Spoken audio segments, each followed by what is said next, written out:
এখানে শ্যামা সুন্দরী অনেক গন্ধ, অনেক মশা কামড় দেয়, খেলতে পারি না।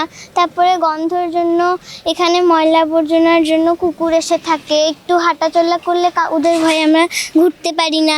এখানে অনেক ময়লা, আমরা গন্ধতে থাকতেও পারি না। আর অনেক মশাও চারদিকে ঘুরে বেড়ায়। একটু ওই দিক থেকে ওখানে যাবো, ওইদিকে রাস্তায় আমার বান্ধবী বাসা, ওখানেও যাইতে পারি না। অনেক কুকুর এখানে ময়লার জন্য জড়ো হয়ে থাকে। এখানে একটু পরিষ্কার করলে আমরা খেলতেও পারবো, আবার গন্ধ থেকে মুক্ত হতে পারবো, মশাও থাকবে না। এক্সট্রিম মশার কয়েল প্ল্যান্ট ফাইবার দিয়ে তৈরি, ডেঙ্গু চিকুনগুনিয়া বাহি সহ যে কোনো মশার বিরুদ্ধে দেয় এক্সট্রিম সুরক্ষা। আমরা একটু ভালো হবে এটা পরিষ্কার করলে। শ্যামা সুন্দরী নদীটা আছে, তা এটা ময়লা দিয়ে অনেক ভরপুর। এটার আমাদের পাশেই এর মাদ্রাসা, রাস্তা দিয়ে যখন আমরা হাঁটি তার দুর্গন্ধ মানে এত খারাপ লাগে যে এই পাশ দিয়ে হাঁটার ইচ্ছে করে না। এই দুর্গন্ধ অনেক বিশ্রী, কারো কারো এই দুর্গন্ধ সহ্য হয় না, আবার কেউ কেউ সহ্য করতে পারে, কেউ কেউ পারে না। এটা সবার জন্য একটা ক্ষতিকর। তারপরে এখানে আবার ময়লা আবর্জনার কারণে মশা তৈরি হয়, ডেঙ্গু মশা। এই ডেঙ্গু মশার কারণে বাংলাদেশের শত শত মানুষ হাসপাতালে ভর্তি।